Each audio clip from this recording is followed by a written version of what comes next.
Au nom du Père et du Fils et du Saint-Esprit. Amen.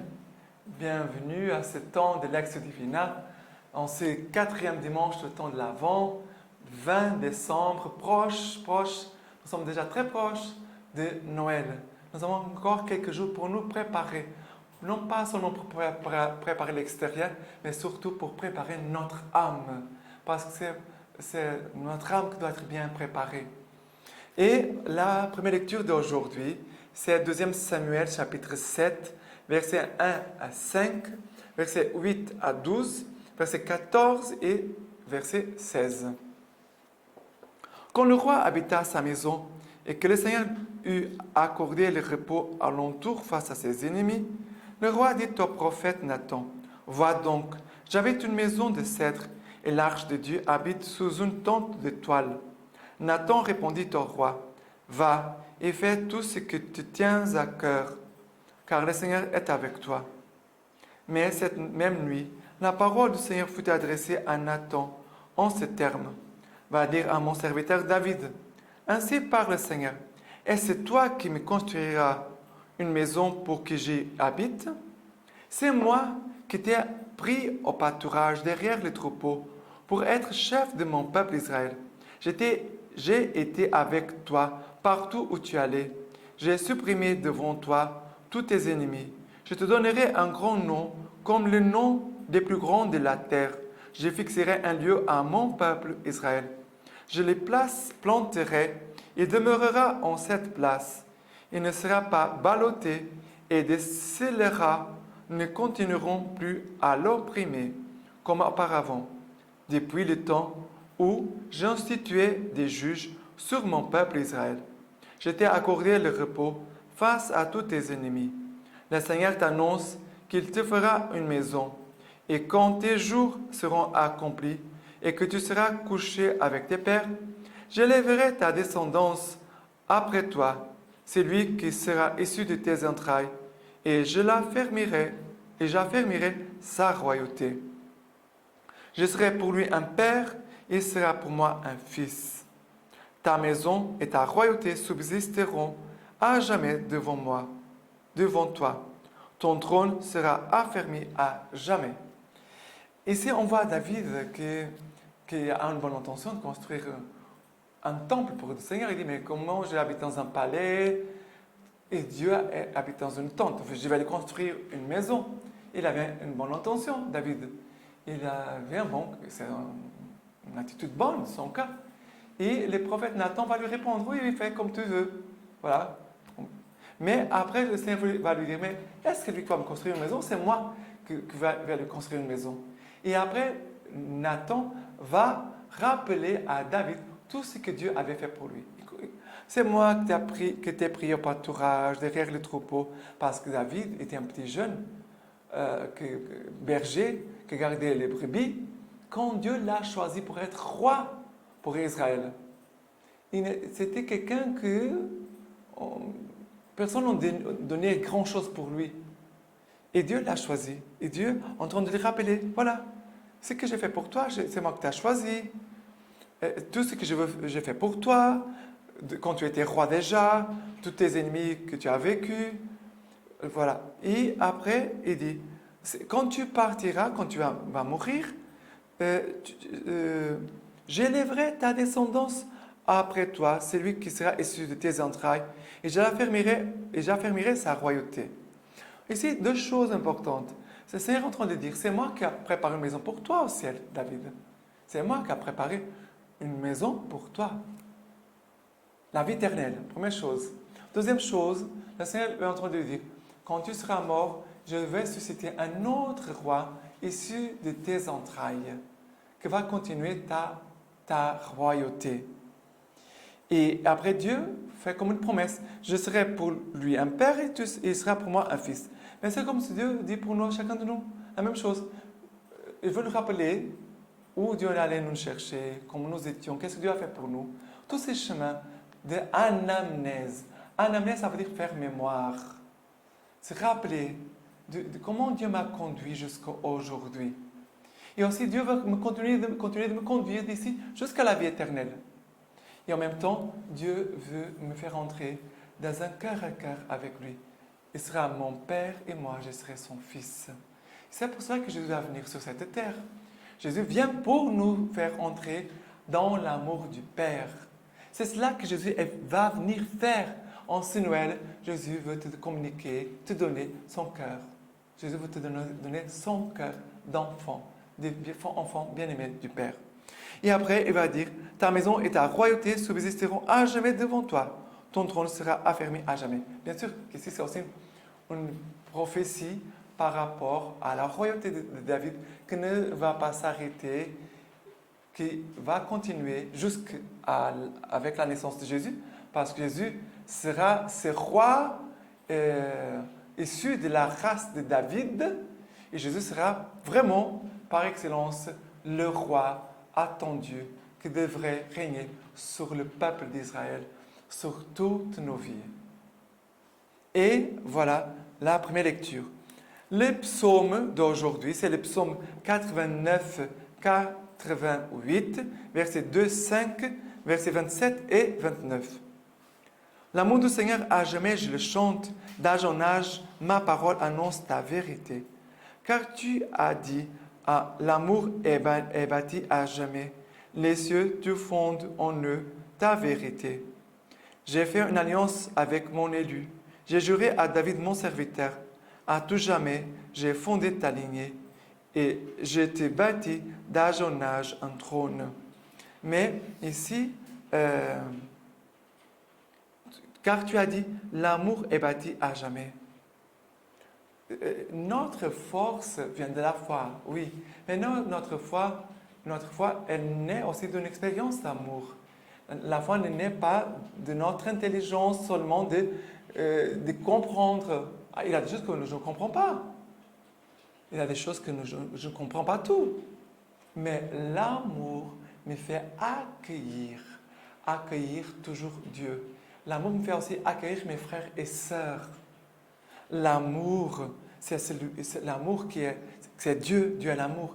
Et Dieu veut bâtir en nous quelque chose de solide à partir de l'amour du Christ. De cet amour que Jésus veut nous faire expérimenter dès maintenant, déjà pendant ce temps de l'Avent. OK?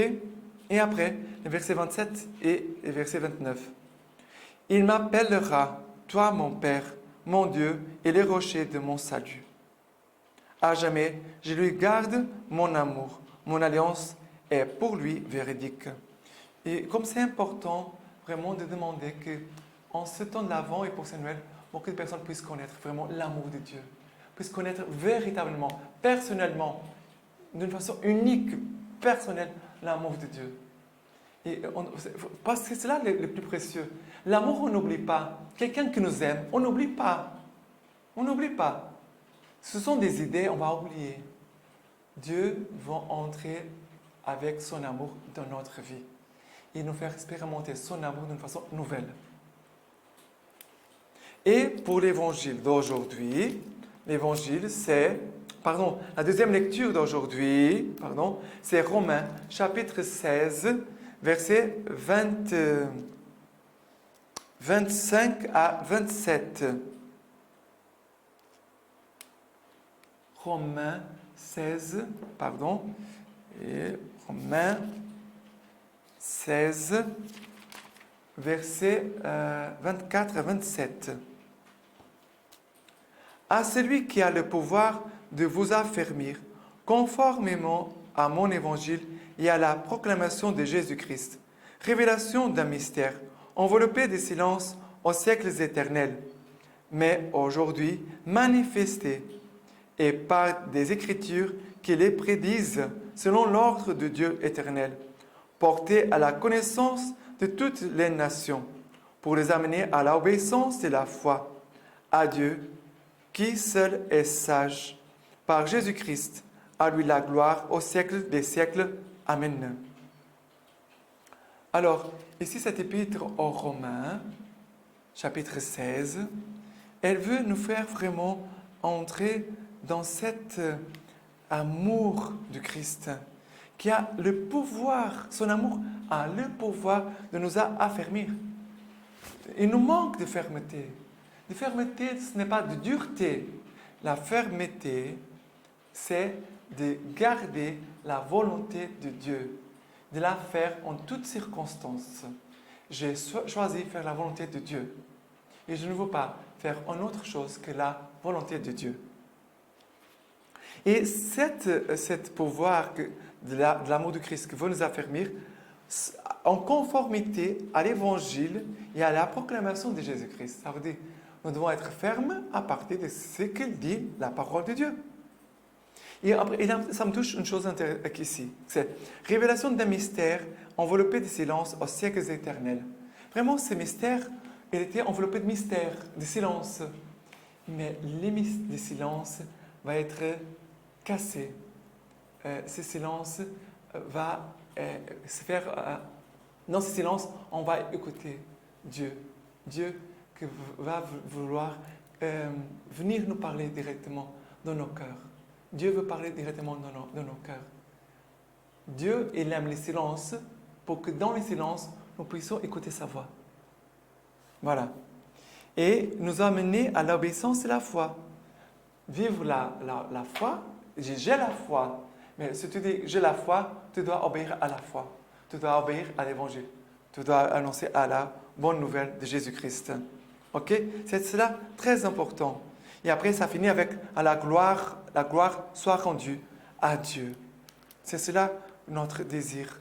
Celui qui aime Dieu désire glorifier Dieu. Et l'évangile d'aujourd'hui, c'est Luc chapitre 1, versets 26 à 38. Le 16e mois, l'ange Gabriel fut envoyé par Dieu dans une ville de Galilée, du nom de Nazareth, à une vierge fiancée à un homme du nom de Joseph, de la maison de David. Et le nom de la vierge était Marie.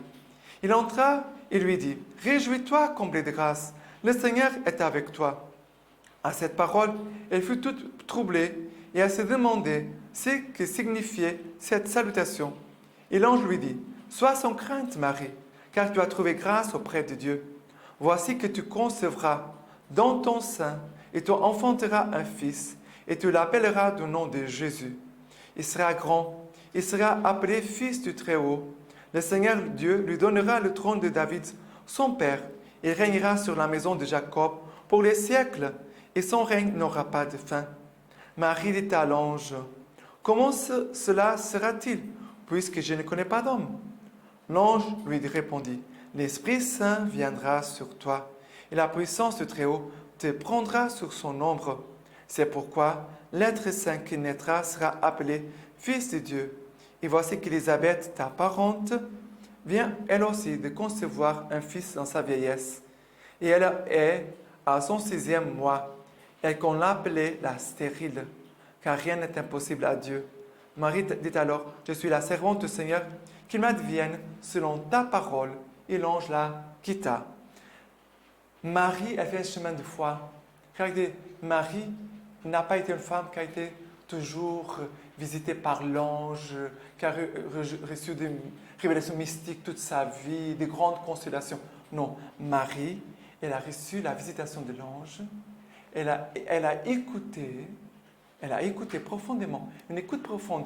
Regardez, la lecture divine à chaque jour, c'est pour nous aider à avoir une écoute comme Marie. La lecture divine à chaque jour, c'est pour nous aider à avoir une écoute profonde comme Marie et avoir un accueil de Dieu comme Marie. Marie, elles seront toutes disponibles pour Dieu. Voici la servante du Seigneur qui me soit faite selon ta parole. Marie, elle est toute libre, toute disponible. Son désir, c'est de faire la volonté de Dieu. Qu'il m'advienne selon ta volonté et non pas ma volonté. Et Marie, c'est la femme de la foi. Dieu veut nous bénir par la foi. Dieu veut nous bénir dans la foi, par des actes de foi. Mais le Seigneur nous donne ici des paroles qui nous montrent ce que Jésus veut faire aussi en chacun de nous. Jésus veut établir son règne en nous et personne ne pourra détruire ce que le Christ a bâti. Dieu veut faire en toi, en moi, une œuvre pour, non pas pour notre vie ici-bas, mais pour l'éternité. Quelque chose qui est durable, qui est solide. C'est cela la volonté de Dieu. Et dans cette foi, car rien n'est impossible à Dieu. Dieu veut faire de grandes choses non pas pour me gâter, comme c'était un petit enfant qu'on doit faire plaisir. Non, Dieu veut faire de grandes choses en nous parce que Dieu a besoin de témoins. Dieu veut faire de toi et de moi des témoins de sa présence, de son action, de sa parole qui est vraie, de sa parole qui est vivante, agissante dans notre vie. Et que vraiment le Christ va être engendré d'une façon nouvelle en chacun de nous. Voilà l'évangile d'aujourd'hui. Et pour la lecture patristique d'aujourd'hui, c'est de Saint Bernard. Le monde entier attend la réponse de Marie. Toi, tu l'as entendu, ô Vierge, tu concevras un fils, non d'un homme, mais de l'Esprit Saint. L'ange, lui, attend ta réponse. Et après, il va dire comme ça, cette réponse, le monde entier l'attend, prosterné à tes genoux. Et ce n'est pas sans raison, puisque de ta parole dépendent le soulagement des malheureux, le rachat des captifs, la délivrance des condamnés, les saluts enfin de tous les fils d'Adam, de ta race entière. Ne tarde plus, Vierge Marie, vite, réponds à l'ange, ou plutôt, par l'ange, réponds au Seigneur. Réponds une parole et accueille la parole. Prononce la tienne et conçois celle de Dieu. Profère une parole passagère et étreins la parole éternelle. Voilà, le Seigneur veut vraiment qu'en ce Noël, cette parole éternelle puisse aussi être engendrée en chacun de nous. Et de la cyclique Fratelli Tutti de Pape François, de numéro 71 à 111. Il dit comme ça, les gens peuvent développer certaines attitudes qui présentent comme des valeurs morales, force, sobriété, assiduité et autres vertus. Ce dynamisme, c'est la charité que Dieu répand. Autrement, nous ne cultiverions peut-être que l'apparence des vertus, incapables de construire la vie en commun. Après, il va dire au 92, la teneur spirituelle d'une vie humaine est caractérisée par l'amour. Après, 93, saint Thomas d'Aquin la définissait comme un mouvement qui amène à concentrer l'attention sur l'autre en l'identifiant avec soi-même. Voilà, cet amour. Et c'est de l'amour qu'on a pour une personne que dépend les dons qu'on lui fait. 94. Les actions jaillissent d'une union qui fait tendre de plus en plus vers l'autre, les considérant précieux, dignes, agréables et beaux, au-delà des apparences physiques et morales. Après, il va parler de l'ouverture croissante de l'amour. Il va dire, Jésus nous disait, tous vous êtes des frères. Et après, il va dire au 97, il y a aussi un aspect de l'ouverture universelle de l'amour qui n'est pas géographique mais existentiel. C'est la capacité quotidienne d'élargir mon cercle, de rejoindre ceux que je ne considère pas spontanément comme faisant partie de mon centre d'intérêt, même s'ils sont proches de moi. Il peut s'agir d'un citoyen possédant tous les papiers, mais on le traite comme un étranger dans son propre pays. Le racisme est un virus qui mute facilement et qui, au lieu de disparaître, se dissimule, étant toujours à l'afflux. Après, le pape va parler aussi au 111. Je ne propose pas, au numéro 5, 100. Je ne propose pas non plus un universalisme autoritaire et abstrait, conçu ou planifié par certains et présenté comme une aspiration prétendue pour homogénéiser, dominer et pilier. Ce faux rêve universaliste finit par priver le monde de sa variété colorée, de sa beauté et en définitive de son humanité. En effet, l'avenir n'est pas monochromatique. Et après, au numéro 101, un homme blessé et gisant sur le chemin. Il n'assumait aucune fonction. Il n'était rien. Et le Seigneur vraiment, nous veut vraiment élargir notre cœur. Non pas seulement notre cercle des gens à qui nous parlons, qu'on rencontrons, mais vraiment le Seigneur a besoin d'élargir notre cœur. C'est cela que le pape François aujourd'hui est en train de nous dire. Et nous devons dire et demander à notre prière, Seigneur, élargis mon cœur. Que d'autres personnes puissent trouver la place dans mon cœur. Parce que notre cœur doit devenir comme le cœur du Christ. Et en finissant, je te laisse et je vous laisse la bénédiction du Seigneur pour toute cette journée et pour toute votre semaine. Que le Dieu Tout-Puissant vous bénisse et vous garde, le Père, le Fils et le Saint-Esprit. Amen.